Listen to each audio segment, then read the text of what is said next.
in the world of daytime television, infomercials, soap operas, and highly scripted legal shows filled viewer screens, with one of the more popular at the time being a program called Christina's Court. Today in Christina's Court. The show centered around a woman named Christina Perez, giving counsel and advice to those wrapped up in legal drama. And on this particular morning, comedian Sean Harris would be featured filing suit against his ex-girlfriend in the hopes of recouping unpaid rent. Every month it would be something different, you know? Like what? Something different. I ain't got it this month because I got to do this or that. And I'm like, man. So you let her go 9 months without paying rent? 9 months? Like I said, these shows were very 9 months obviously is crazy, scripted, at least to some degree. And with Sean himself being a professional comedian, it led to countless funny moments and what turned out to be one of the show's more iconic episodes, really familiar. with by far the most memorable moment coming at the very end, when things seemed to deviate from the script. Constantly like a child in my own house. People in love, they yell at each other all the time. Oh, that's true. Ask him, he's been married for how long? Over 27 years. Over 27 Look at him though, years. he look mad. You don't look happy, brother. That's wild. You don't look happy. You don't look happy, brother.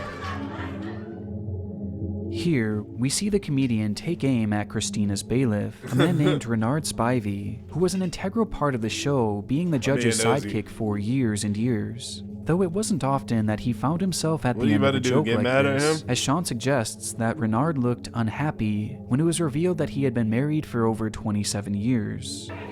27 years. Okay, all right, let's get back to the claim. All in all, it made for a rather charming moment, That's with wild. viewers adoring the lighthearted jab aimed at one of the show's most beloved characters.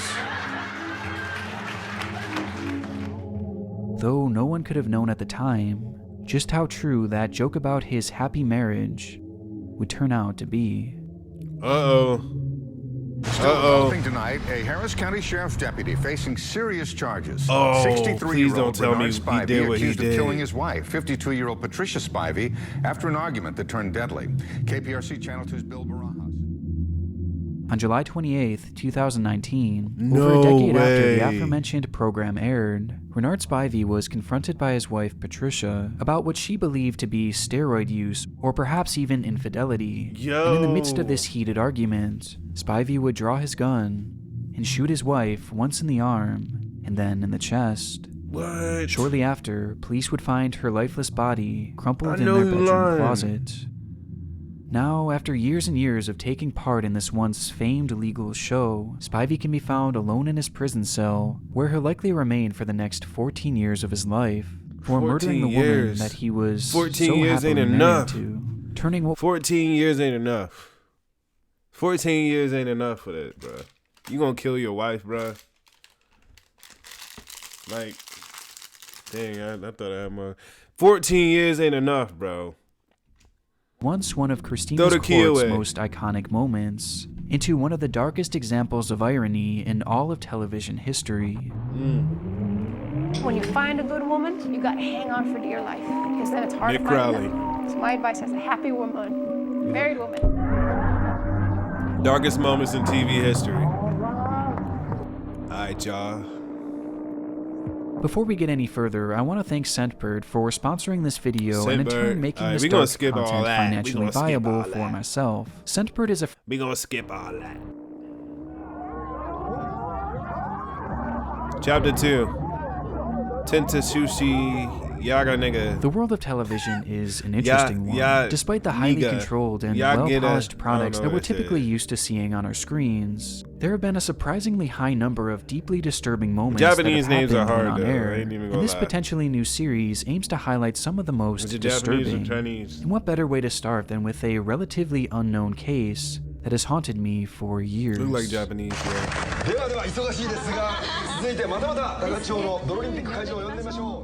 Saturday, June 14th, 2008, a Japanese TV station called Television Miyazaki is running its standard live programming, which on this day was set to feature a game show-like segment in the remote rice fields of Takachi Hocho. The game itself was simple. Competitors stood back to back on a small wooden stand above the shallow muddy water below, and when given the cue, they would attempt to shove their opponent into the water without turning their bodies around. In the end, the one left standing on the platform would be declared the winner, with the loser being left facing back to back in the mud.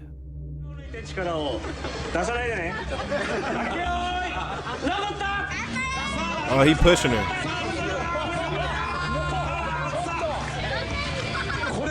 Oh, the water ain't that deep.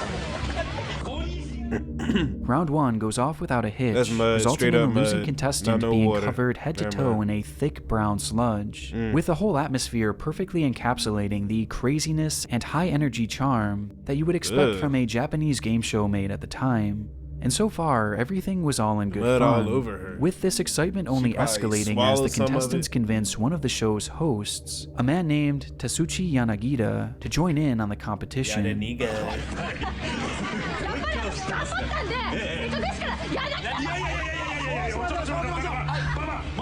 It took some convincing, but eventually Tatsuchi agrees to compete, much to the enjoyment of everyone spectating. Okay, he and from going there, up there. the They ain't comedy got the writes suit itself, all dirty. as immediately after the round would've been starts, mad, it's bruh. apparent that he stood little to no chance.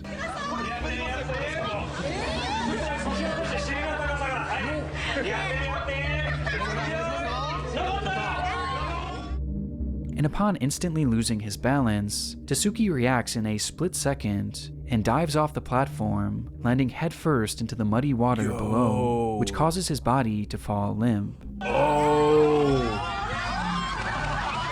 He dived in that joint like it was the pool. The water that he had just dove into Like was a deep merely water. 6 inches deep, with the rest consisting of a thick layer of mud, which his head would strike directly, instantly causing his neck to break. Look And at in the that way very he moment, landed, bro. Tatsuchi would be irreversibly paralyzed, The way leaving he him landed unable to on move his from the neck. neck down. Crazy. It was a tragic accident. However, the accident itself is far from the most awful part of this live broadcast, Oh with my that coming gosh, look at immediately that. after. Unaware of Tatsuchi's severe injury, the They crew tapping believed on that he his was back. merely playing a prank on them and just joking around, and so they left him there. They need to pick face him up 'cause first he- in the water he- and he proceeded drowning to in the shove his mud. face even deeper and deeper into the mud, splashing even more on top of his head to rub in the fact that he had lost. That's messed up. Then he want to tap. Oh my gosh. They had no idea that during their antics, Tatsuchi was in a desperate fight for survival, as in those 6 inches of They water, over there throwing mud he was on his- slowly on drowning his head like and that. completely unable to pick up his That head is to breathe. wild. This lasts for an excruciatingly long 15 seconds before they begin to 15 bob his head up and seconds. down, and eventually pull Tatsuchi's face out of the water. But this reprieve was short-lived, as the contestants proceed to drop him back into the mud face first. Nah. You see bro struggling, you gotta pick him up. It is so incredibly painful to watch, and made all the more disturbing with the over-the-top hysterical laughter coming from everyone it's around live, him, bro. who are completely oblivious to the situation in front of them. Finally, after what feels like an eternity, Bro, Tatsuchi did they is hoisted not above the know, water, like- and the camera switched back to the main broadcast, ending both Tatsuchi's and the viewer's pain. By some stroke of good fortune, Tatsuchi would survive the ordeal, but just barely, as it's estimated that even just a few more seconds in that mud would have likely led to his death. But thankfully, this wasn't the case, and Bro, he's according to his still good. Facebook He's still page, good. He's still Tatsuchi has alive. learned to live with his body-wide paralysis, and even went on to rejoin the show years later in some capacity, And he went ending back this to the entry show. off I on would've somewhat said, of a nah. bright spot. Despite this otherwise being one of the more unsettling and appalling broadcast accidents that I've That is ever insane, seen. yo. Wake up, wake up. Chapter 3. Donald Herbert had been in a coma for the previous...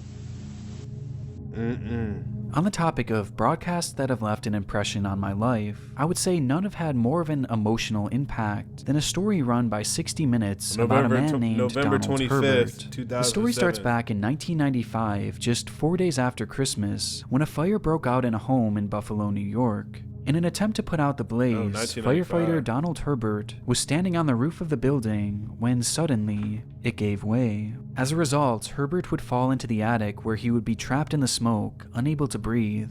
He would lay there without oxygen for 6 whole minutes before they finally were able to pull his body to safety, with the whole ordeal being filmed and shown on local news.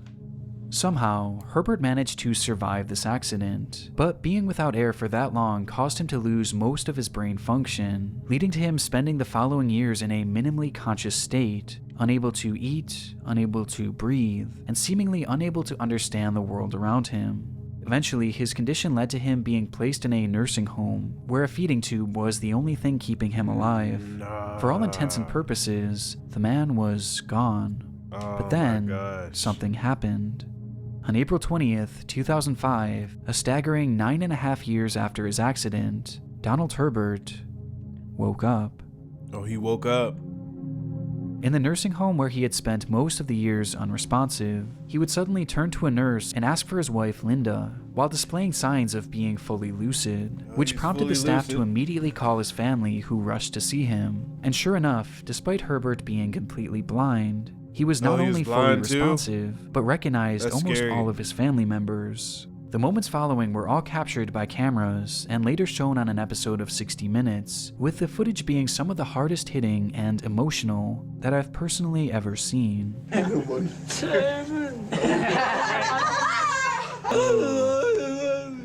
How long have I been gone? Quite a while, pal. Quite a while. 10 years. 10 years. The pain in discovering that he had been gone for 10 years, all that time.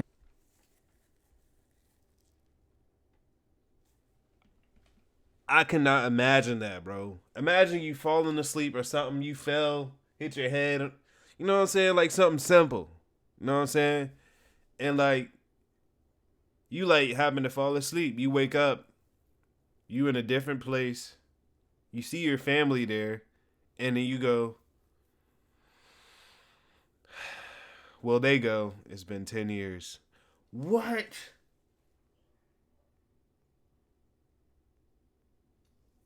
I wouldn't know how to act. Robbed from a man who is just doing his job is indescribably gut-wrenching, but it's what happens after this footage that proves to be the most upsetting part. That was so sad, For nearly bro. 16 hours, the newly awakened man spoke with his family, catching up on every little detail that he had missed. And though from that point on he had moments going in and out of his lucidity, his long-term prognosis actually seemed hopeful.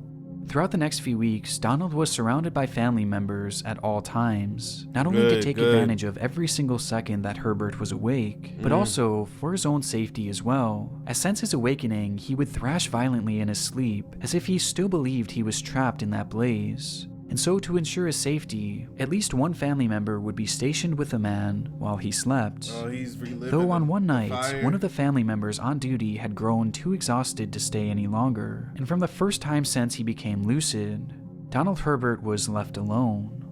And during that night, he would again— Y'all, firefighting is like a serious thing, bro. Like, people, I don't know, if y'all think that firefighting shit is not, like, serious, if y'all clowning them or something, y'all don't think they out here really doing stuff? Bro, they out here doing everything, bro. I've seen the shows, and I know that in real life, like, people probably go through this. Thrash violently, the with Herbert flailing so hard I couldn't that imagine he would fall out of his heat. bed Ugh. and strike his head against the floor, crazy, bro. causing his brain to start bleeding. Oh, man. From that moment on, Donald Herbert would never become lucid again, and as a result of his injuries, he would pass away 1 year later from pneumonia. That's stressing me out. Anyone had ever thought that such a horrendous Chapter thing could 4, happen, the obviously Twilight we would Zone have stopped. incident. The Twilight Zone. Throughout its lengthy run, this television series provided some of the most entertaining and memorable moments in all of television. I heard a but lot for of this things section, about this I'm going show. to be cheating a little bit, as rather than looking at an event surrounding the show itself, I'll be Lito's highlighting the Pizza. far less memorable movie version of the series. Simply named Twilight Zone the Movie, the film was broken up into multiple sections serving as sort of an anthology work with 3 separate storylines. And for the sake of this story, only one section and really only one scene bears discussion.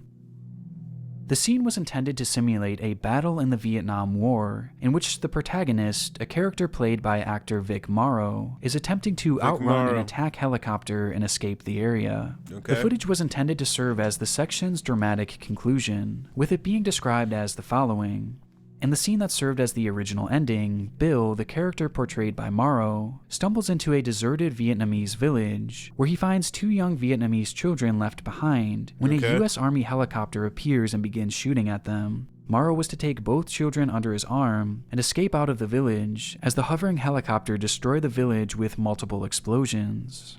Based on that description alone, shooting the scene was going to be tricky and likely a very intense process on the set, as all the effects used were set to be done practically, meaning that they would require an actual helicopter and real pyrotechnics. They used a real helicopter. Not only this, but the director, a man named John Landis, wanted to use actual child actors for the scene, which, given that it was planned to take place at night and near explosions, was technically illegal in the state of California. Despite the laws in place, however, Landis decided to shoot the scene regardless, enlisting 7-year-olds Mika Din Lee and 6-year-olds Renee Shin Yi Chen to play the roles of the Vietnamese children. And with all the pieces now in place, the cameras began to roll on what was set to be the stunning conclusion to this particular section. Alright, let's see.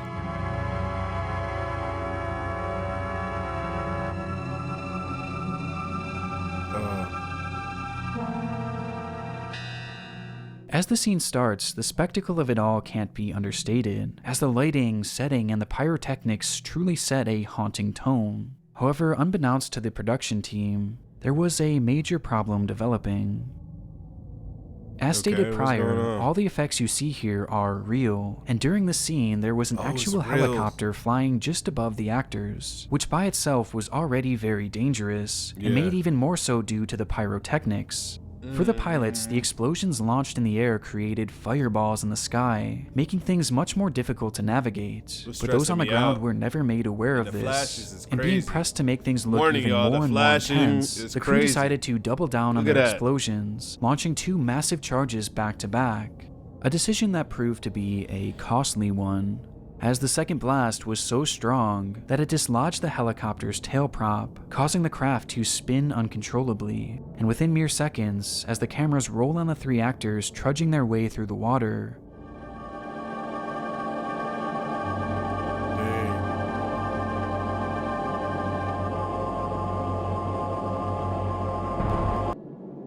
the craft crashes directly on top of them. No. Somehow, everyone on board the helicopter survived the wreck, though those on the ground weren't so lucky, as in one split second, the blade of the helicopter slashed into Vic Morrow and Mika Din Lee, instantly decapitating them. And as the craft slammed to the ground, Renee Shin Yi Chen would be crushed beneath its massive weight. In one frame, there were 3 living actors, and in the next, there were none. In retrospect, it's not hard to see the red flags and the dangerous practices being used by the production team. However, following several long legal battles, no one would be found liable in the deaths of the 3 actors, and Landis himself would go on to enjoy an incredibly successful career. The Twilight Zone film would eventually be released years later, only with a different ending. I can't believe that shit, bro. There's nobody'll come in here. I'll fight force with force. Albert Dryen. Our final story takes us to the quaint countryside of Buttsfield, England, where a man named Herbert Dryen had been living a fairly solitary life. Following his retirement from steelworking, Albert dedicated his life to building up a plot of land which he had purchased in the area. His main goal was to construct a bungalow for his elderly mother where she could live during the summers, while also planning to build some sort of fallout bunker on the same plot. But right from the start, he ran into issues, as his permit request to build these structures on his land was promptly denied. This did not stop Dryen, however, as despite the ruling, he began his construction anyway, believing he had found a workaround with the law, as rather than building the house in a standard manner, he instead dug a deep hole into the ground and began to construct his home there, labeling it as the home in a hole. Due to this, the home only stood about 8 feet or so above the ground, which Dryen believed made the construction legal. However, he was wrong in his assumption, and the building swiftly caused a disagreement between the man and the Derwentshire District Council, with this rift growing more and more amplified as time went on. In the midst of this ordeal, a man named Harry Collinson was appointed as chief of the council and assigned to handle the case as his first order of business. And he did so by initially sending Dryen a letter demanding that he stop construction and also tear down what he had already built. I would have been mad, however, bro. decided to counter with a court appeal, which was swiftly denied, I would have been leading to real the court's mad. final order that the building be demolished within 3 months. It was around the same time that the local news began to document the ongoing feud between Dryen and the government, and despite the numerous rulings against him, Dryen still refused to give in to the government's demands, and eventually the council decided to take matters into their own hands building his own and crib. decided to demolish the structure themselves. So on June 20th, 1991, Harry Collinson, a demolition team, and a group of police constables traveled to Dryen's property to demolish the structure. Before this group arrived, the decision was made that should Dryen attempt to escalate the situation, they were to immediately back off and come up with another plan to avoid any sort of physical altercation. They went on to tear it down. At the scene, numerous reporters had already began gathering at the property line, including a cameraman for the BBC, who was there to document the feud in real time. And right from the start, it was clear that Dryen was not going to be going down without a fight. The gate to his property was chain-locked, with Dryen standing behind it, pointing to 2 letters that he believed proved that he should be able to keep his structure intact, at least for the time being. Read that, that's an official letter, and there's an appeal in. There's an inspector coming out on this site in 5 weeks' time. Well, it doesn't say that. Where does it say Well, that? I have another letter confirming that. Can you show me the other I'm letter? not going to show you the other letter, but this chap's coming out. He even in got 5 a weeks' letter time. right there on this All gate. I'm asking is to wait 5 weeks for the outcome. So maybe what's 6 wrong? weeks. It'll take a week after he's been out. I'm satisfied, Albert, that there's nothing in these documents that affects the legality of the enforcement notice that the inspector has confirmed. Let that man build. However, Dryen's request for more time was clearly falling on deaf ears, and realizing this, Dryen began to grow more and more agitated, with his tone quickly turning far more menacing. If you don't open the gate, now we'll obviously have to take the fence down with the machine. So if you want, you can have some time to remove the fence yourself to minimize the damage. Do you want to do that? Any damage that's subsequently caused as a result of you preventing us doing that will be your liability. Well, you might not be around to see the outcome of this disaster. Now, you've been warned. Can you explain what you mean by that? Well, I'm not going to explain, but if you had any sense, you would go away now and wait 5 weeks for the outcome of that. Right? That's my last word on it. If you show me the letter referring to the 5 weeks I can't delay, show you the letter. we will consider. I've told you where the letter is. At this point, based on their initial plan, the crew should have certainly I couldn't turned really back, hear what they were saying, as it was but- now getting to the point that Dryen was outright threatening Collinson, warning him that if he were to step on his property, that something awful was going to happen. And though this did cause Collinson to take a few sounded like steps he was back, threatening him. he still remained steadfast in carrying out the task and remained on the edge of the property line, standing his ground bulldozers. even when Dryen escalates the situation even further. What the Lord don't know. Go ahead, there. Can you get a shot of this gun? Oh, he got a hole. As the two stand face to face, He got the whole Dryen gun out brandishes there. his pistol and points it directly at Collinson. And wanting to ensure the man's combative behavior was being documented, Collinson asks the cameraman to get a shot of his gun, which subsequently leads to this moment. Can you get a shot of this gun? He pulled out the... He ain't about to do it. He about to do something. In an instant, with cameras rolling, Dryen fires a shot directly into the chest of Harry Collinson, and then fires another at the crowd standing before him, leading to things devolving into a chaotic scene of running and screaming. As more shots were fired from a pistol, the camera crew and Look North reporter Tony Belmont ran for cover. Ain't no way. He let that thing go. We were standing watching what was going on, and then a shot rang out. The chief planner fell to the ground, and I felt a shot in the arm, and I've clearly been shot here in the arm. Look at his As the camera crew finally gets to a safe distance and catches their breath, it's revealed that one of the journalists for the BBC had been struck in the arm, along with one of the officers. Though in the midst of all this carnage, we see no sign of Harry He's Collinson, straight up just like... as by this point, he was likely still on the ground where he had originally fallen, dead from his gunshot wound, with his final words being, Can you get a shot of this gun? Can you get a shot of this gun? Following the incident, police would engage in a standoff with Dryen, who claimed that he had set up booby traps and landmines, along with other explosives on the property. Though this would turn out to be a bluff, and eventually he would be grabbed set by up officers landmines and taken into and custody, everything. where he would subsequently be tried and sentenced. He was to life in preparing for prison. this. And despite his actions on that day, Albert Dryen would go on to become somewhat of a national hero, growing a legitimate fan base for the way he stood up against the government. The peace sign. Dryen would live out his time in prison until 2017 when he suffered a massive stroke, to which he was let out on a compassionate release, with the man eventually passing away just 1 year later. Though his actions that day will forever be immortalized as one of the most notorious and darkest moments in television history. That's gotta be dark. Imagine seeing that live on TV. I want to give a big bro. thank you to Scentbird for sponsoring this. That is So crazy. make sure to check it. I'm not even gonna lie. That shit is crazy. Like, imagine seeing that live on TV, bro.